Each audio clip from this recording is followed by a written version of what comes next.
let's do a ASMR sound test. Yeah. Go ahead. Okay.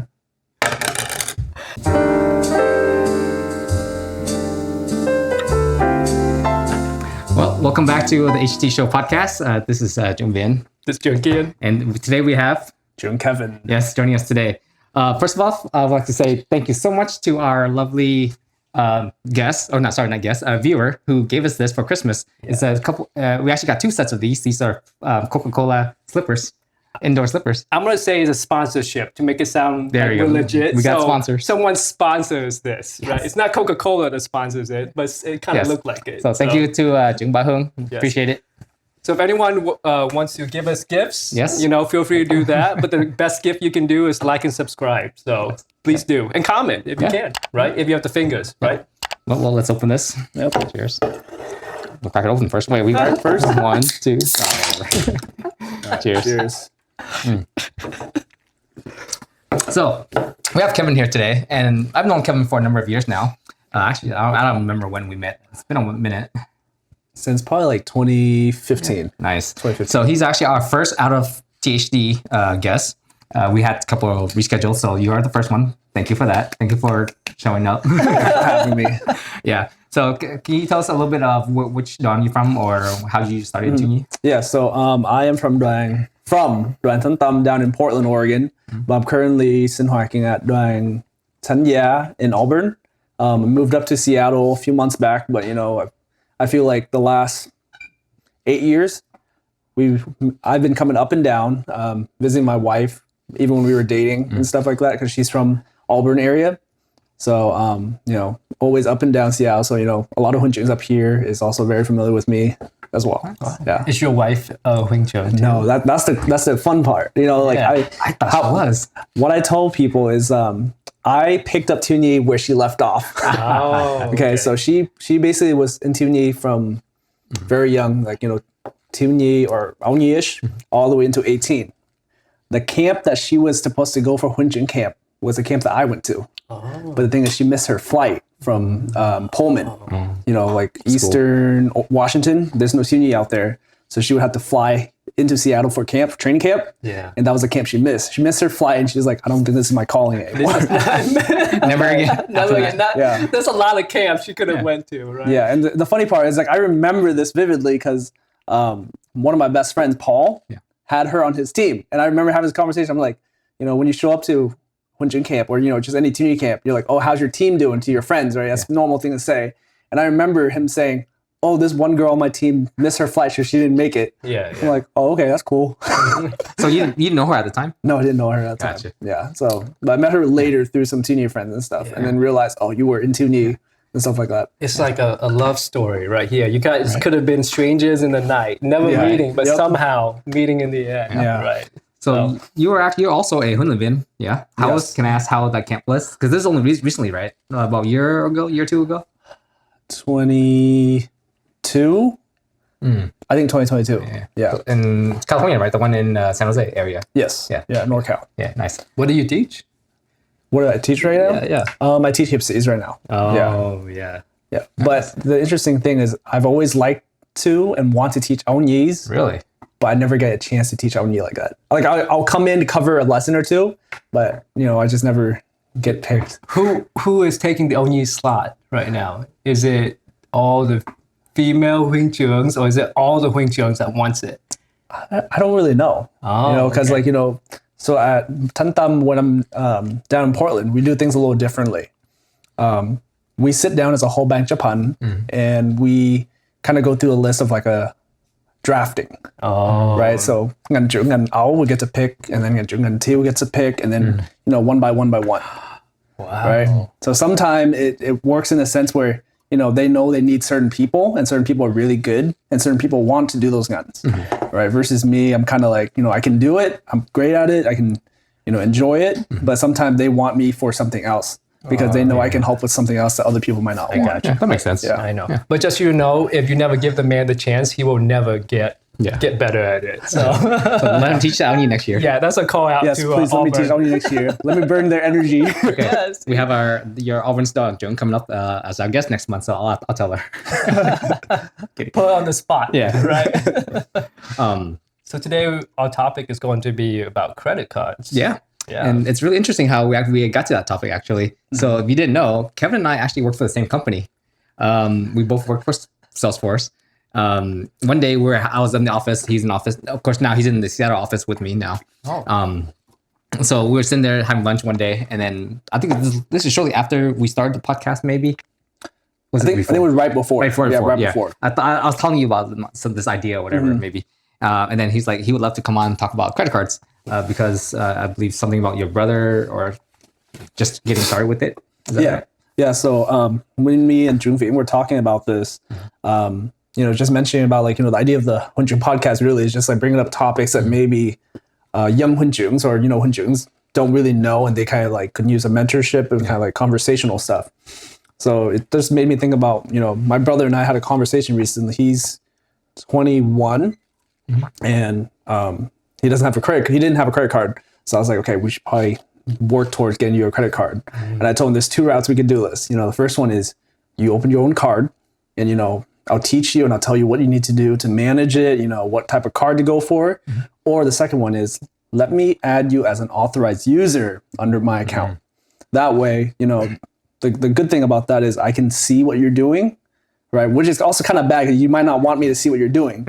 But at the same time, it's a safety net of, me making sure that you're being responsible for what you spend, how much you spend, and, letting you know all these things versus you going into a dark hole where, you spend, and then you're at a point where you can't cover yourself anymore. So let me ask you, as someone who doesn't know much about credit cards, right? Adding an authorized user, why would you do that? Because you're taking on the bill, aren't you not? Yes. Yeah. So as an authorized user, what it is really, it's like saying, if I had a credit card and I had Jungving as an authorized user, he can just spend on the account, right? And basically the person that's liable is gonna be me. It's not gonna be him. So at the end of the day, let's say he charged like a lot of money, right? And then he just does not respond to my calls, doesn't say anything back. I'm at the end of the day, I'm gonna be responsible. Can you give me the same offer you gave your brother too, and let me decide? So I think generally a lot of parents would do this, especially for kids who are in college or high school. They start to like limit. Let's say they limit them to like $500 or $1,000 or whatever for the month, right? Oh, okay. And then they can spend that money as long as hopefully the kid is working, so they can pay him back at least. Hopefully, if not, or some parents they can afford it. Who knows? So you're not his parent, obviously. Yeah. So that was really kind of you to kind of offer that route. So which one did he take? He took the authorized user route. Really? Yeah. He went the safe route. Really? Is that something that you would prefer for him? Even though you gave him the choice, there's got to be a preference that you had for him. Yeah, right? I think that would have been the better one. The reason why is because I feel like, from what my experience is with everyone I've talked to, it's everyone that doesn't have a credit card usually start with a Discover. I don't know if you guys started with a Discover. No? Nope. But you guys probably started your first credit card with like your specific bank, right? A local bank that I saw. Yeah. Right. Yeah. So, so a lot of people, they start with the Discover Bank card. I think it's a bank, right? The reason for that is just, it's really easy to get. Like, almost 99% of people get it. Yeah. Like there's no reason for people to not get it. Oh. But like, let's say you have a Chase account and you try to go to Chase and you say, hey, I want to open up your, lowest tier credit card. They might actually decline you because they'll look at your, your bank account, your checkings, and they'll like, oh, this guy doesn't get anything. One, he doesn't make money. Two, he doesn't even have 500 to his name, even like deposits from like friends or whatever, right? Yeah. So they won't give it to you. But Discover typically will give you a credit card, and it's a very low amount, like $200, $500. Oh, okay. Yeah, right. It's a good starter card, right? Oh. Yeah, it's a great starter card.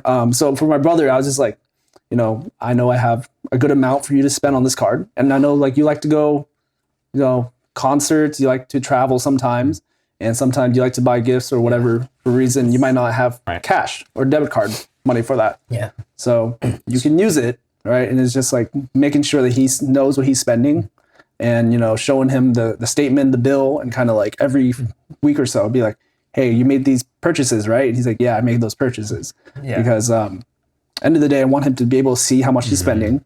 And the biggest rule of thumb I told him is you only spend what you have in like, your debit card or where you have cash. Right. Yeah. Right. So sometimes it's like, even for me growing up during my college years, like you're going to be behind on money because you don't get your paycheck till maybe the end of the week or next week, but you still have to pay certain things. Like you run out of gas on your car, you got to spend money on it. Yeah. right? And let's say you don't have $20 right now, but you know you gotta get your $20 in like a week. So credit card is good for that. How did you? Let me ask you how this. How did you separate his purchases versus yours? Because from what I understand, it all goes into one single transaction. You know, not single, but like one. It doesn't separate as an authorized user, right? Yeah. So on a credit card, when you look at the statement, on the statement it will say authorized user spent this, this, and this, right? So like for me, it won't say my name. Like, let's say I spent $10 at Burger King. It'll say $10 spent at Burger King.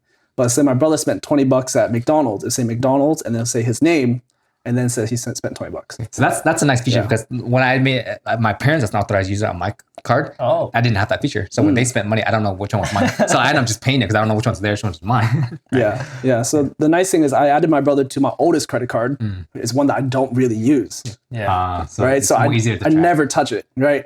I make maybe 1 or 2 scheduled payments a year for like certain bills, like you say Google Drive, OneDrive. So as long as you have one use of that credit card a year, that credit card won't close out. Right. And then that's a whole different topic. Do you? So obviously there's tons of different credit cards out there. They have different perks, different balances. What would you recommend for students? Yeah, so I think starting out, the easiest one would just be a cashback. The reason why cashback is nice is because as you spend a little bit, you get a little bit of cash incentive, right? So example being your credit card, let's say it's like the Bank of America cash reward. It's a red card that I have. That's my first one too. For every $1 you spend, you get 2% back on gas. Right. So, and that's a big expense for most college students, right? Yeah. It's just like, they're very simple things, like maybe 3% for groceries is another one, 1% for everything else. Right. So the nice thing is that as you're using your credit card, you're getting a little incentive that pays you back at the end of the day. Right. Yeah. So then how do the credit card companies make money if they just paying you? So they are banking on the interest part. Okay. So with a cashback credit card, there is no annual fees. So as you're using their card, you don't have to pay a fee to use their credit card, right? Versus like more premium credit cards, you will have to pay a bigger fee, right? So how they're making money is if you, as a young credit card user, get too excited and treat it like a gift card, you just go, you swipe, right? And let's say you run that credit card bill up from $0 to $2,000. Yeah. And at the end of the day, you look at it like, well, I have $100 in my account, so I'll just pay $100. Yeah. So guess what? You still owe $1,900 left, right? Yeah. The credit card company will take that $1,900 and then they will multiply it by how much they have as an interest rate. Let's say it's like 12% APR. I forgot what APR stands for. Annual percent yield. Something like that. Right. That 12% is divided by 12 months, so it's 1% every month. Yeah. Right. So then huge. Yeah, so then that 1,900 times 1%, and then that's how much you owe starting next month. So the credit card bill will roll over to next month, and now you're paying an extra maybe 190-ish, Right. $190-ish that you don't want to pay, that you didn't have money to pay for. Yeah. So if I was a new Huicheng who's also in college too, the things that you told me sounds very scary about not being able to pay it off. And then the idea that, number one, if even I get a new credit card, my limit is, if I get it by myself, it's like $200, right? And when you mention that it might be even better if I combine it, I have the same account as my parents, so someone's watching over me, it makes me very hesitant to start a credit card, right? So I'm like, oh my gosh, with all this risk, and I might not be ready. I might have to overspend sometimes because I don't have enough money for college, for books. So I have to overspend, and this thing allows me to overspend. My parents won't co-sign with me, so now I don't have anyone to watch over me.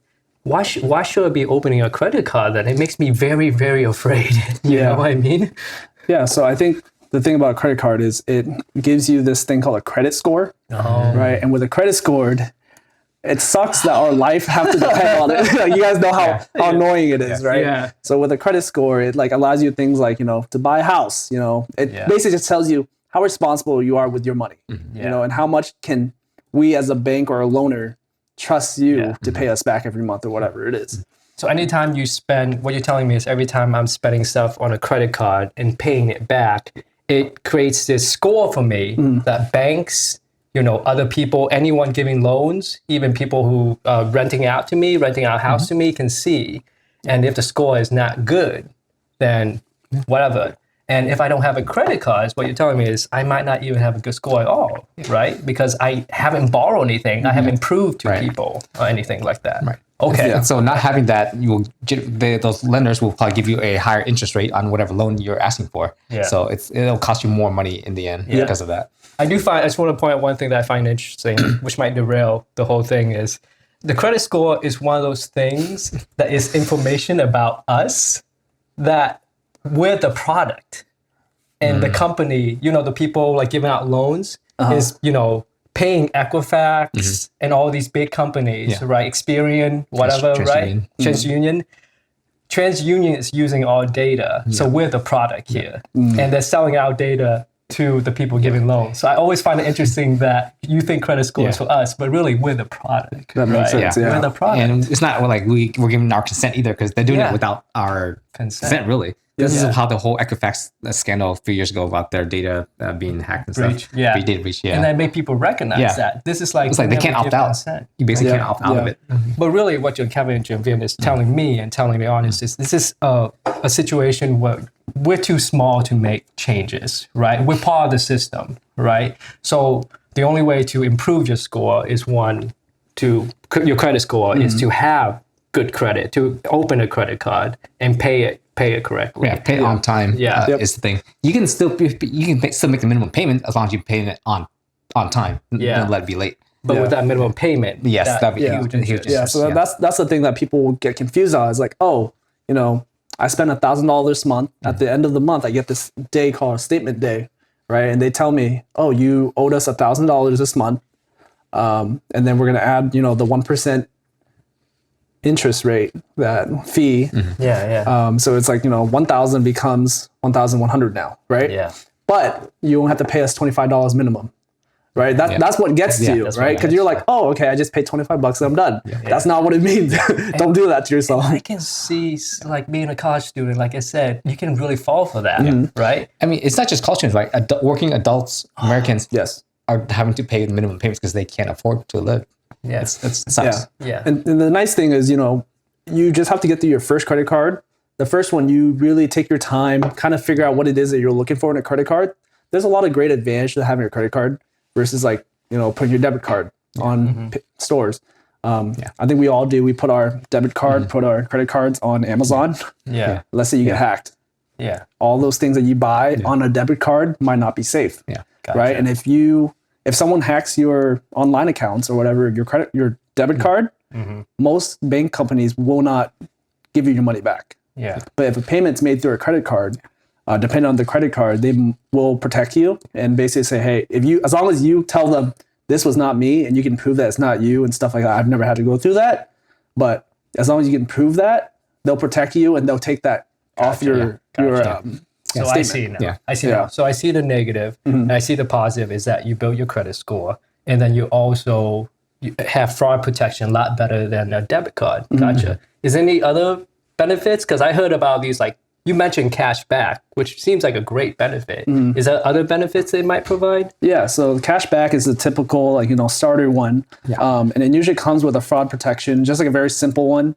So that's the first type of credit card. The second type is more like a travel credit card, and it has a lot more perks. We refer to it kind of like more premium credit card, right? Right. The word premium gets excited.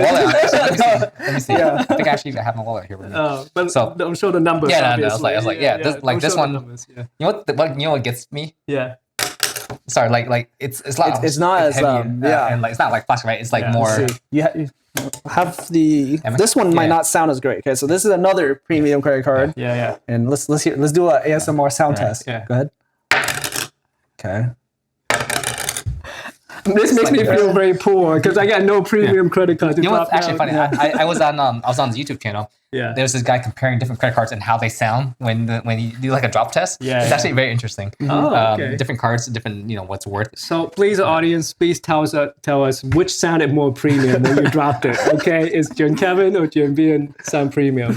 Yeah. So you got these travel points, and you say these are more the premium. Yes, yeah. So, Is that something that you recommend? Is something you have versus cash back? so I would say if you're like no college student, you don't want to pay extra fees that you can't handle, right? So you might want to start out maybe your first few years of college, 4 years of college, just getting a cash back and kind of figuring out how to work one credit card. Okay, big keynote: do not open more than one credit card a year. Okay, if you get denied, wait at least 6 months, let it kind of flow over before you try again. Okay, so with one credit card in your 4 years, just go cash back and just kind of learn how to handle finance, how to handle gotcha. paying the credit card back, right? Because once you get into the premium credit card, it gets nice because you get these travel points, and what it is instead of getting a percent back, like 2% back for gas, now you're getting every time you book a flight, you get 5 times the point. Okay, and these points go into like a reservoir on these credit card companies, credit card portals, right?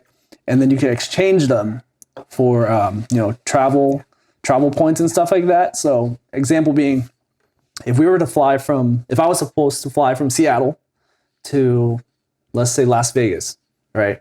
And it costs me, if I just look on Google, just cash value, let's say $250, right?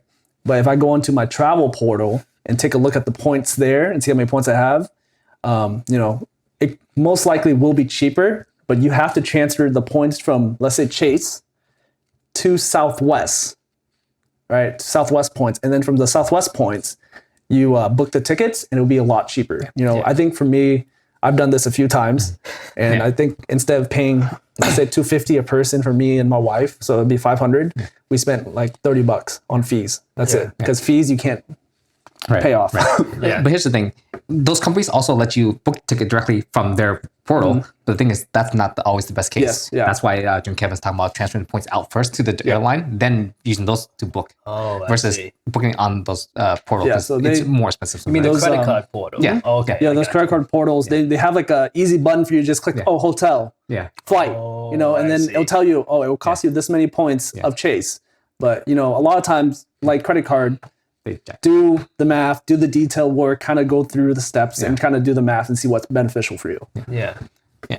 So I mean, how many credit cards do you have now, or do you use normally? 5? Oh, 5, okay. yes. Yeah. So the poll we put on Instagram, we asked how many credit cards or people use 0, 1, 2, 3, okay. or 4, or 3 or more. Yeah. The majority of people did say 3 or more. But even though they're like fairly younger in their careers too, like maybe early 20s. Yeah. Yeah. So let me ask you this question then. Would you rather have one premium credit card, like a really good one? And you guys can tell me what premium is, because I heard that one of you guys have like a $650 fee premium credit card, right? So would you rather have a premium credit card or a bunch of maybe apparently greater than 3 to 5 credit cards, not as premium, but you use for different things in your life? You want to go first? Yeah, I think I'd probably just go for one premium credit card. Really? Yeah, because the thing about premium credit card is not just travel perks, right? So there are little things that I enjoyed day to day, maybe month to month. Like with the American Express Gold, for example, it gives you $10 of Uber credit every month, right? And I might not take a Uber every month, but I can use it to eat. Oh, Uber okay. Eat, right? And save on delivery fee. So yeah. I just kind of do the order and then I do pickup. Yeah. Go over there and pick it up, $10 a month. Yeah. Right.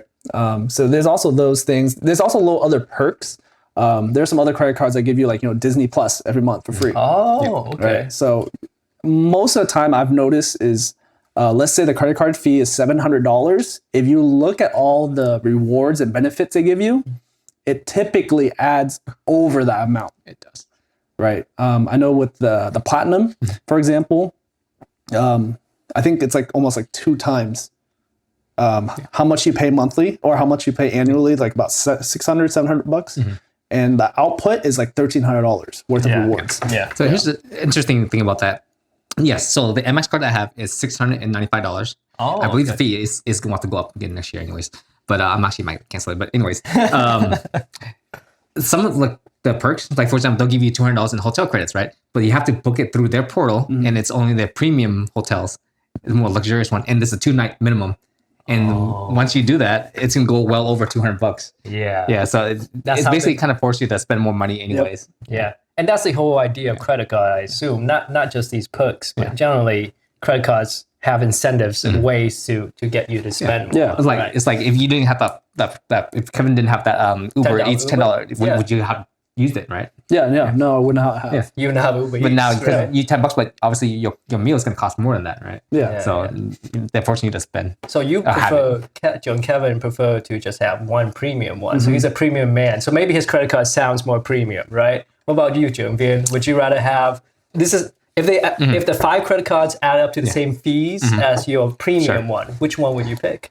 I would pick the non-premium one Oh, because it actually depends on where I am in my life. Before, I used to use the travel card a lot, the premium travel card a lot. I used it exclusively, basically, almost exclusively.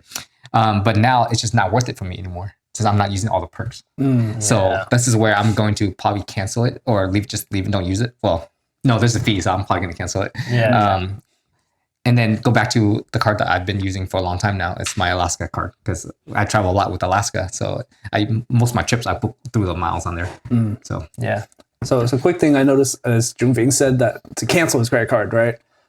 So most of the time, there's a few ways you can cancel a credit card, right? The first one is you just call them and say, hey, I don't want this card anymore, right? And they'll say, okay, well, can we do anything to try to keep you, right? Yeah. And sometimes they'll give you like an offer, say, hey, we'll cut your annual fee this year for half off or something, just to keep you for this year, see how you feel about it. Or sometimes they say, how about you spend an extra $2,000 in the next 2 or 3 months and we'll give you extra points, right? So that's one way they try to keep you. And another thing is this: they'll just do, okay, we'll cancel it for you, right? I'm not a huge fan of canceling it because with credit card, they have the credit score, right? And credit score, one of the factors is how long have you had a credit length history, right? Yeah. Every card you cancel, it kind of messes with that the average, right? Yeah. So something you can do is you call them and say, hey, I don't enjoy this credit card as much, and I know I don't want it anymore, and I don't want to pay the fee. And you can ask them to downgrade. Right? But you Yeah. still keep that credit limit. So let's just say you have $15,000 credit limit, and when you downgrade it, you still keep that $15,000 Yeah. credit limit. Oh, Yeah, you keep it, but like, let's say it's like a premium credit card. It's like, Jung Ving has this American Express Platinum that he's not enjoying anymore. He can call them and say, hey, I want to downgrade to something that I don't have to pay annual fee anymore. And that pretty much is the green card. yeah. Right. And now you still have that credit card. green, gold, platinum. Loser. Right. Yeah. Yeah. So the green card, you can move down, no fees, just simple credit card, cashback reward sort Yeah, of, something right? like that. Yeah. Yeah. Or, if Jung Ving wanted to, just take one step down and just don't pay as much fee, he can go for a gold card, which is like about $250, $300 a year. Oh, I got it. Yeah. That way you keep your card. Yeah. Yeah. And not lose your credit. Yes. Not bring Yeah. your credit score He's down. absolutely right about that part.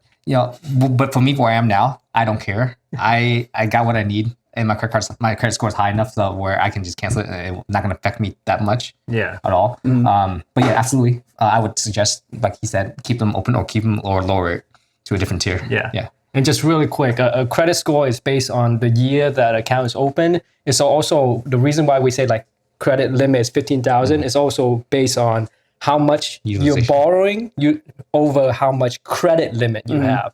So another reason why your credit score goes down, because if you remove that credit card, you're removing 15,000, the bottom number, $15,000 worth of credit limit. Yeah. So then it makes the top number, how much money you're utilizing, a lot bigger, Yeah. right, in reference. So there's a great website that you can go in for free to check all this stuff. It'll tell you exactly what your credit score is, with the two different credit reporting companies. Yeah. And you can check on a bunch of other stuff. Creditkarma.com is the one I use periodically. I think it's great. And I noticed almost every bank now app, at one point, you can just do the searching and say, what's my credit score? Yeah. And most banks, big banks will send you to TransUnion, whatever they use, and they'll tell you your credit score too. Yeah. So that might be a even easier access way of getting there. So And just know that some of those numbers are a little different than from each other because they use different ways of method of reporting. But it also just fluctuates on a month-to-month basis as well. Because again, depending on your utilization that month, if you're using like 10% of your credit card limit or like 100% of it, right? Yeah. The more you use, it's going to drop yeah, a little bit, but it'll bounce back. Gotcha. Yeah. But I think the big key factor is do not miss a payment. Never miss a payment, right? yeah. Right. I think a missed payment is like almost 30% of your credit score. So let's say you have a nice score of like 750. If you miss one payment, it could drop you potentially from 750 down to like 650. Yeah. It's gonna hurt you bad, right? So make sure you make those minimum payments every month at minimum, right? Yeah. What most people do is they just set a scheduled payment of, let's say, like, that minimum payment, or maybe they put a few $100 more just to make sure that they pay the bill so that they don't miss a payment. I see. Yeah. Because I think a missed payment will sit on your account for 2 years, 3 Some of years. that, yeah. Oh wow. So it's going to hurt you pretty bad. I didn't know it was that long. Yeah. And also, it's a good way to check if someone's hacked your identity as well. If someone opened a credit card in your name, those things would tell you. Yeah. And then you can always dispute it. Gotcha. So let me ask you two questions here, John Kevin. Now, how long have your brother now have his credit card with you? I think about 6 months, maybe. So how do you feel about this whole situation? You feel like he's doing well? I think he's doing well. Yeah, yeah. He doesn't spend that too much crazy. Yeah. Like, he pays it back every month. Literally, he has a big brother watching him. Big brother, right? So he's watching him. And the second thing, I want to kind of just review everything. And please jump in because my memory is not that good. So again, I'm a new Hing Chung, 21, kind of apprehensive about getting a credit card. I'm in college. I'm always kind of behind on my rent and things like that. A little apprehensive about it. I think the first thing I would think about before getting a credit card is figure out why you're apprehensive. If you're apprehensive because you have a history of overspending, then you really got to think about learning to control that first before you even consider a credit card. Work on yourself first before you put a tool that can be used against you into your hands, right? I think that would be the first thing. But let's just say my apprehension is unfound, right? It's just something that I heard about, it's just something that I get scared about, but really there's no big issue. I'm really good with my payments, I'm responsible. So I'm like, I think I'm ready for a credit card. Now I found out that, the lowest one I can get is Discover, which only has a $200, $300 limit, it seems like. So it seems like my best route is maybe ask someone who is a little more responsible than me, maybe more responsible, but also maybe older and wiser, like my big brother or Chen Vian here, who will sponsor me. And I would go in it with them, have an account with them so that they can kind of guide me through the process, right? And maybe my credit limit will be a little bit more, right? And then after that, I'm understanding that the main reason of it is not just to spend money that I don't have, but to build my future with this credit score by building my credit score. And even though I'm under someone else's account, I'll still have hopefully some credit with that, history. right? And then the other benefits I can have are these points I'm gaining for my brother, apparently, or cash back that I'm gaining for my brother. There's also fraud protection that I can have with it. And potentially in the future, if it's a specific time in my life, maybe I'm traveling more for business or versus I already got my house, like Chen Vian is, and got, about to get married and got my house already and not renting anymore, and I don't need that anymore, then at least I can move around to different specific credit cards that kind of Match your lifestyle. Match your lifestyle. Yeah. And hopefully throughout that time, big thing that John Kevin's saying, and I'm understanding now, is that I'm paying off everything at the end of the month. Yes. Right. Basically spend what you can afford. Basically spend what you can afford. Yeah. Yeah. Or pretty much, what you have in your debit card, what you have in cash, you should see that as like your max spending on your credit card. Yeah. Yeah. Yeah. There's two more things I want to point out real quick. Your credit limit is not a final number forever. You can always request to increase it. It's simple nowadays. It's super simple. You can even do it through the app. A lot of the apps will let you go in, and if it's a reasonable number that you are requesting, sometimes they'll just approve it immediately. Otherwise, sometimes that might take a little longer to review your stuff. And the other thing is, Amex, American Express, they don't have a credit limit. They have a revolving Spending limit. power. Yeah. It's different. It's different. So technically there's no limit. Okay. Yeah. I've actually heard the story. I think of I think who was it? One of the Shaq or LeBron James or something like that. I think it's probably Shaq. He went in and used his Amex card to pay for this like few $100,000 purchase, and they denied it because they thought it was fraud. Yeah, but yeah. afterwards, they called him and it's like, yeah, no, it's real. Please let it go through. So he had to do it again. What's the interest rate on that? Oh, I don't know. Just pay it on time. You don't have to worry. Yeah. Maybe I can buy a rental property. yeah. No, it's crazy. I think I've seen people do some crazy stuff like that. Yeah. Put it as a Yeah. down payment Yeah. or something. But it's got to be high. It's got 12. it's really Yeah, high. Yeah, it's not. Yeah. Might as well just get a mortgage Yeah. at that Yeah. point. Right. So yeah, so be careful with those ones. If you're not used to dealing with finances, you're not great with it. Yeah. Don't get a unlimited card. Have you guys heard of any scary stories about people? I mean, there's scary stories like that every day, right? People spending? about overspending because of their credit cards. yeah. You know, Yeah. there's stories like that every day. Yeah. Right? I mean, So- yeah, I think like the big thing is like when I started my first credit card, it was a lot of just spend. And then at one point I was like, oh yeah, this is getting hard because Yeah. I understood. I was like, okay, well, Yeah. now what has to happen? Basically Yeah. lock away the credit card, just don't touch it and just keep paying Yeah. it off. Right. And then after that, eventually I got to the understanding of, okay, you spend what you can afford, you spend what you have in cash Yeah. or what you have in debit card, but don't spend more than what you don't have, basically. Yeah. This reminds me of all other episodes, as well as everything that we all three kind of been through in our life, which is our culture is built on borrowing money, right?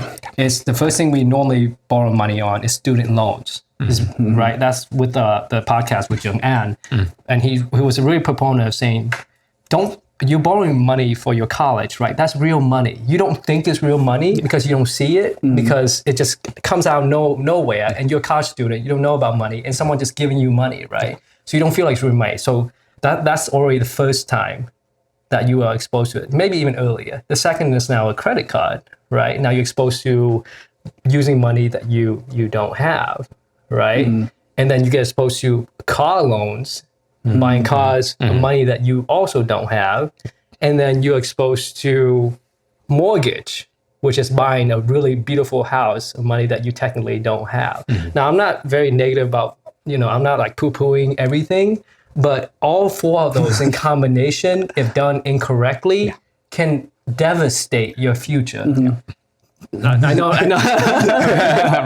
Relating like McDonald, right? So it just, to me, that's very interesting, that we talk about one of those four pillars that we talk about, It's so crazy that our whole society, and that's a part of me is very scared to I don't know when I'm going to introduce my kids to these kind of things, they're very young now, right? But it seems like today, John Kevin has given me actually a pretty good guidance on how to start this. Yes. Yeah. Really great guidance. So I got the idea of authorized user from my mom. My mom actually put me on a credit card when I was younger, a little younger, maybe like 16, 17. Yeah. And it's because, I started driving, so I needed to pay for gas time to time. Yeah. Or maybe, I had to go get food. Yeah. So she would give me a credit card and I just had no clue what this was. Yeah. Right. And then later on, I found out I was an authorized user because, I never had a own login. I never, signed anything that said, hey, I want a credit card. So it was nice because, as a under 18, you might not work, you might not have money. So sometimes when you're driving the car, you need to pay for gas and you don't realize this. You don't ask for cash beforehand. Yeah. Right. So I think that's a great idea of how to like help someone manage and like kind of like help them through certain steps. I like Would it. be the authorized user method. Yeah. Yeah. That or I just tell them get a job. Yeah, right. Tell your kid to get a job. I've had my credit card since one of my early ones since like high school as well. But I also had a part-time job in high school, so I was able to pay it.